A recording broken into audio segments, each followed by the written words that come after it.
Nuestro trabajo puntualmente consiste en traer perspectiva de género hacia adentro y hacia afuera de la profesión, es decir, hacia adentro de tribunales y hacia el ejercicio de la profesión en toda su extensión.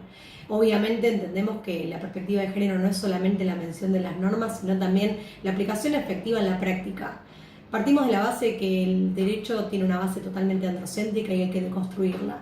Y entender también que la perspectiva de género no es una cuestión que utilizamos solamente las abogadas feministas o que la mencionamos las abogadas feministas, sino que la normativa está vigente y el Estado tiene un compromiso para erradicar toda forma de violencia e incorporar la perspectiva de género en todos los ámbitos. Por eso tenemos la ley Micaela y por eso tenemos un montón de normas que nos acompaña. Obviamente que desde AOFEM, en lo que es el objeto que tenemos de trabajo, también nos referimos a la capacitación para empoderar y generar herramientas a quienes nos consultan, como también la creación de estadísticas producto de nuestro observatorio, donde podemos problematizar en cifras todo lo que estamos viviendo en este periodo y pensar políticas públicas específicas o alguna modificación en alguna norma. Digamos, la idea es poder pensar en un derecho que realmente sea mucho más desconstruido, disidente y feminista, por supuesto.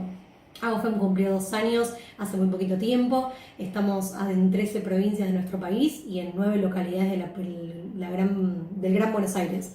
Realmente hemos crecido muchísimo y esto se ha dado también en el periodo de pandemia.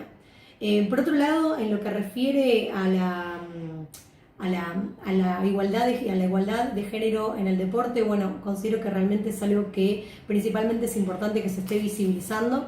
Tenemos hace muy poquito tiempo que salió el observatorio publicado de INADI respecto de la discriminación en el deporte. Eso es fundamental, visibilizarlo, permite problematizarlo y de alguna manera buscar maniobras distintas para mejorarlo. Es importante entender que no podemos seguir pensando que las mujeres en el deporte tienen que quedar vedadas únicamente al amateurismo, sino que hay que empezar a pensar en lo que tiene que ver con la igualdad y la igualdad en todos los ámbitos y el deporte no se descarta.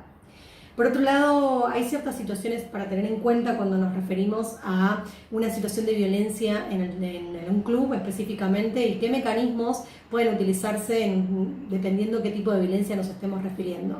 Obviamente va a variar si nos referimos a una situación de violencia intraclub o si nos referimos a una situación de violencia que se da respecto de una situación intrafamiliar con algún miembro del club o algún jugador o jugadora.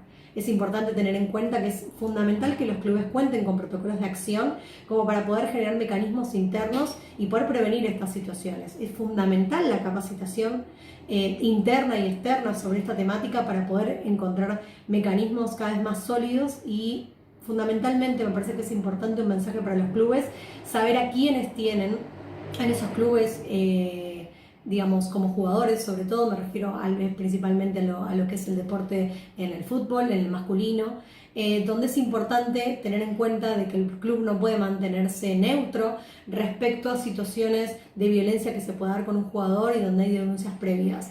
Realmente el deporte y sobre todo el fútbol genera para el público que lo ve ciertas cuestiones de admiración y de pasos a seguir. Es importante tener en cuenta a quienes se pone como líderes y como ídolos respecto de una situación deportiva. Es importante tener en cuenta el contexto y también es importante tomar cartas en el asunto respecto a la violencia. No solamente es en el caso en concreto, sino ampliar hacia los mecanismos que puede crear el club.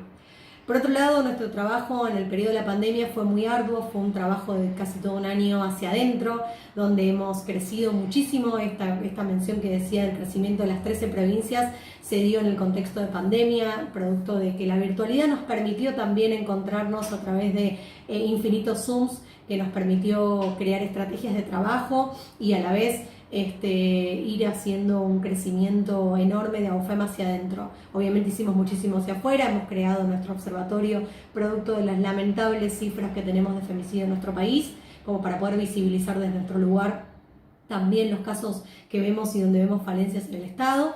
Y también, por supuesto, hemos creado un montón de mecanismos de acompañamiento. Hemos creado una campaña durante todo este año que fue reconocida y mencionada en ONU Mujeres, donde hemos creado mecanismos para poder ayudar a mujeres en situación de desventaja, para salir a hacer compras en el momento donde estaba totalmente vedada la posibilidad de salir respecto a la necesidad de las habilitaciones.